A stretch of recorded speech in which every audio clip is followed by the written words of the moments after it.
Fellow Biafrans and lovers of freedom all over the world, I greet you according to your time zone. Good morning, good afternoon, and good night. In this short video clip, I will allow you to listen to first-hand information from Mazi Nnamdi Kanu's special counsel, Barrister Aloy Ejimako. In this video, he will narrate to us the travails of Mazi Nnamdi Kanu, his sufferings, his pains, what he has suffered in the hands of the Nigerian terrorist government, and what he's still suffering. Recall that Mazi Nnamdi Kanu was forcibly renditioned from Kenya without no justification, and since then till now, nothing has been done. And let me remind you that Nnamdi Kanu is still in detention, not because Buhari still wants him to be there, not because Tinubu wants him to be there, but because the Southeast governors want him to be there. This is proven facts, okay? If you recall, in the beginning, Soludo was shouting and running as if the release of Mazi Kanu interests him. But a few days ago, he had what he said, that even if Mazi Kanu is released, that this insecurity in the Southeast will persist. That is to tell you that this man was playing with the minds of Biafrans. It's just a mind game. They are Fulani stooges. The only governor who is sincerely fighting for the release of Mazi Nnamdi Kanu is Governor Alex Oti of Abia State. Put me anywhere, no other Eastern governor is fighting for the release of Mazi Nnamdi Kanu. Uzodinma openly said that his release will cost him his last gubernatorial election. He opposed the release of Mazi Nnamdi Kanu. He did. And I can tell you that Governor Mba of Enugu is not interested. Okay? Governor of Ebonyi State, he don't care. The only governor who is fighting for his release is Governor of Abia State. And let me assure you that Nnamdi Kanu will soon be released because they are tired. The Zoological Republic are tired of him. They are tired. He will soon be released. Now let me allow you to listen to Ejimako's narrative. And after he's done, you will now reason with me that Nnamdi Kanu is indeed greater than Nelson Mandela. This man has suffered a lot. This man has passed through pains because of the love he has for the Igbos. He put his life on stake. Because of the love he has for the Igbos, he sacrificed his parents. He formed the Eastern Security Network that me and you can be alive in Biafra land, that our parents, our brothers, our sisters, our wives can go back to Biafra land and farm their crops. Without him, the Fulani terrorist herdsmen would have taken over our ancestral lands. Thank God for Mazi Nnamdi Kanu. Thank God for Mazi Simone Ekpa. So speaking on my own behalf, my name is Aloy Ejimako. I'm the special counsel to Mazi Nnamdi Kanu and the indigenous people of Biafra. And I'm speaking to you from a location in Nigeria. The man, Mazi Nnamdi Kanu, is well known. He's everywhere. He's on Wikipedia. He's an internationally acclaimed freedom fighter. But there's just a few things I need to tell you about him. What brought him to limelight was the formation of the indigenous people of Biafra in the United Kingdom in 2012. Simultaneously, he also founded Radio Biafra. And these two organizations were aimed at one thing: liberation for the people of Biafra, or restoration of the former Republic of Biafra that went defunct in 1970. The right to self-determination is a right that is guaranteed internationally, domestically, and continentally. It's within the black letters of Nigerian law at Article 20 of the African Charter on Human and People's Rights. The right to self-determination is guaranteed. So the formation of IPOB did not break any law. Not laws of United Kingdom, not international law, not Nigerian law. But guess what? When Mazi Nnamdi Kanu, who was born in Nigeria, but who acquired British citizenship later on, came to Nigeria in October 2015, the government of President Muhammadu Buhari, which had come to power in May, decided to arrest him. He was not arrested between 2012 and 2015 because the government of the day at that time understood that self-determination It's not a crime. But the government that came into power in 2015 in May decided that self-determination is going to be treated as a criminal activity. So he was arrested in Lagos. He was charged for treason, also for insulting the president and illegal importation of ready equipment. 3 charges. The treason one, they split it into 2, treason by himself and treason by conspiracy. This thing went on from 2015 until April 2017, when he was eventually granted bail. So he was detained for nearly 18 months. After granting him bail, he returned to his ancestral home in the southeastern part of Nigeria, and he was enjoying his bail when suddenly, between 10 September and 14 September 2017, the Nigerian army, without any justification whatsoever, levied lethal, massive military operations against Mazi Nnamdi Kanu's ancestral home. That day, he was sitting at home with so many people, his family members, including his 2 elderly parents. The attack was lightning, it was a bleakridge, it was massive, and it was not the type of an attack you will expect a national military force to levy on a civilian location. But they did. At the end of the day, 28 people lost their lives. Mazi Nnamdi Kanu sustained injuries. His parents sustained injuries as well, but somehow, by the grace of God, they all managed to escape.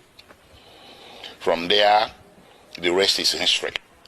And because there was a national and international manhunt for him by the security forces, which rules of engagement was to shoot, not to maim. If you see Nnamdi Kanu, if you encounter him anywhere, shoot not to maim. Not to maim, but shoot to kill. That's what they went there to do on 10 September, but they didn't succeed. But it went on. They went on in a manhunt. So Nnamdi Kanu was forced to flee the municipal boundaries of Nigeria in search of safe haven overseas. Eventually, in May 2021, he settled in Kenya. He entered Nairobi and settled in Kenya somewhere. He never knew that Nigerian security forces, the international branch of it, were laying in wait for him. They led an ambush for him. So on 19th June 2021, he drove himself to Jomo Kenyatta International Airport on a personal errand. As soon as he drove into the parking lot and alighted from his vehicle, several well-armed security men suspected to be of a mixture of Nigerian and Kenyan security forces swooped on him, grabbed him, abducted him, and put him forcibly in a vehicle and drove away. Well, they didn't take him to the police station. They didn't take him to immigration because he was a foreigner. He should have been taken to immigration. They didn't take him to any official law enforcement facility. They took him to a secret location in Nairobi, a non-official secret location. So in effect, they disappeared him. And they kept him at that secret location for a whole 8 days. And those 8 days he endured horrendous torture. All these are matters of record between the various tribunals and courts before whom this matter has been brought. I cannot begin to give you all the details. Horrendous torture in violation of basic human rights, in violation of the laws of Kenya, Nigeria, and the international community. When Nnamdi Kanu was abducted on 19th June 2021, the proper thing that should have been done is to take him to a police station, from there to a court. And then if you wanted him back in Nigeria, you subject him to what is called extradition proceedings. This is a basic tenet of the law that you see in the laws of any nation. Kenya has an extradition act to which Mazi Nnamdi Kanu should have been subjected. But guess what? They didn't do that. They rather disappeared him for 8 days, tortured him to their heart's content. And on 27th June, they secretly brought him out from this location and took him through the back doors, evading Kenyan immigration, direct to the tarmac of Jomo Kenyatta International Airport, Nairobi, where a private plane was waiting. They bundled him into the plane, chained him to the chair, and everything. He endured 5-6 hours flight from Nairobi to Kenya in the most excruciating circumstances. They arrived in Nigeria late in the evening and the plane flew back to Nairobi. They took him to the headquarters of the National Intelligence Agency in Abuja, where he spent the first night with all the lights left on to assure his maximum discomfort.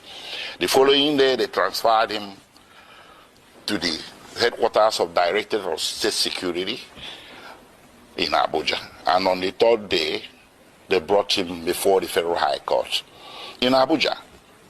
The Federal High Court was well aware that Mazi Nnamdi Kanu has counsel of record. It was an open case, it wasn't a new case, a pre-existing case.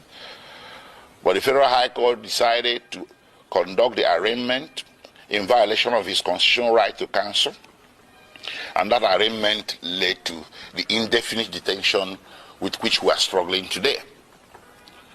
Anyways, taking you back a few steps, the little military invasion of 2017 was not unrequited, judicially speaking. I took the matter before two tribunals, or a tribunal and a court. First, I took it to the African Commission on Human and People's Rights, which rendered a decision in March 2018 condemning the action and calling it a violation of the African Charter.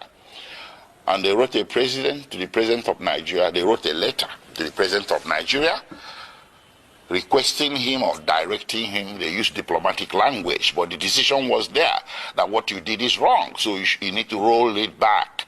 You need to reverse everything you have done, which includes declaration of IPOB as a terrorist organization and hounding their members as criminals.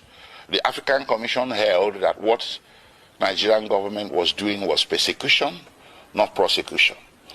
That the IPOB and its members simply possess an inconvenient political opinion which the Nigerian government was seeking to suppress by means of punishment of some sort. And they asked or directed Nigerian government to reverse itself. Nigerian government never did. Rather, it escalated. Well, subsequently, I went to a local court, a high court in Abia State in eastern Nigeria. I sued the Federal Republic of Nigeria, the Nigerian Army, and other parties who were Confederates in that attack of September 2017. And in January 2022, fortunately for us, we won. The High Court made an order. The High Court reached a judgment that what happened to Nnamdi Kanu in September 2017 was a flagrant violation of his constitutional right to life and constitutional right to his privacy. And the court proceeded to make an order ordering the federal government of Nigeria, or Federal Republic of Nigeria, to pay him a compensation of 1 billion Nigerian naira, which is over $1 million US. The court also ordered the Federal Republic of Nigeria and the President of Nigeria to issue a public apology to be published in 3 national Nigerian newspapers to Mazi Nnamdi Kanu. None of this has happened. So we kept that aside. So when they brought Mazi Nnamdi Kanu forcibly from Kenya without extradition proceedings, I characterized it an act of extraordinary rendition. Initially, there was a misunderstanding, a broad, widespread misunderstanding by vast majorities of Nigerians who were mouthing the cliche, Mazi Nnamdi Kanu extradited from Kenya. No, that was wrong. He wasn't. I told people he wasn't. He was extraordinarily renditioned or rendered, and that is against international law, Kenyan law, and laws of the Federation of Nigeria. So while his criminal trial was making its way slowly at Abuja, with all the several amendments the government was bringing, they walked away from treasonable felony, insulting the president, importation of radio equipment, and bam, to terrorism. That's how it happened. And they did this 7 times, 7 amendments. If Nnamdi Kanu was guilty, why is it taking so long to bring him to trial between 2015 and today? That is 8 years. So what he's undergoing is not really a judicial trial. It's a trial by ordeal, trial by fire, imprisonment before conviction. They just want to get as many years of jail time out of him as possible, because they know that with the evidence available, conviction will be impossible. And that was made worse by the extraordinary rendition, which I took also as a civil violation to a federal high court in Nigeria. And in October 2022, the federal high court came down with a judgment that extraordinary rendition was a violation of his constitutional rights, his fundamental rights, and they awarded him 500 million Nigerian naira. That's about $800,000. So all around, everywhere that this matter has gone to, including in July 2022, before the Human Rights Council at the United Nations, the Human Rights Council, United Nations, came down with an opinion that what happened to Mazi Nnamdi Kanu in Kenya and that brought him to Nigeria is a very grave violation of international law. And they directed that he should be released unconditionally. And of course, the Court of Appeal in Nigeria did come down with a similar judgment in same October 2022, discharging Mazi Nnamdi Kanu of all charges and bearing any further trial of his person in any court in Nigeria as a consequence, as a direct consequence of the extraordinary rendition. So what more can you ask for a man to deserve his freedom? How many have I counted? United Nations, which in this case should be considered a world court. Then you have the Nigerian Court of Appeal, which is the second highest court in the Federal Republic of Nigeria. Then you have the Federal High Court, which is the court of first instance at the federal level. And of course, you have the State High Court that awarded him 1 billion Nigerian naira. So between 2015 and today, 8 years and running, Mazi Nnamdi Kanu has snagged 4 major victories against the Federal Republic of Nigeria, with Federal Republic of Nigeria winning nothing. What more do you need as stark evidence, affirmative evidence that what is happening here, ladies and gentlemen, is an act of persecution, not prosecution? It's time to end it. On his behalf, I will ask all men and women of goodwill everywhere in the world to speak up. There was this saying about Jews. When they came for the Jew, you said nothing. When they came for the Jew, you said nothing because you're a trade unionist. Then when they came for the trade unionist, you say, well, I'm a scientist. You said nothing. They took the Jew, they took the trade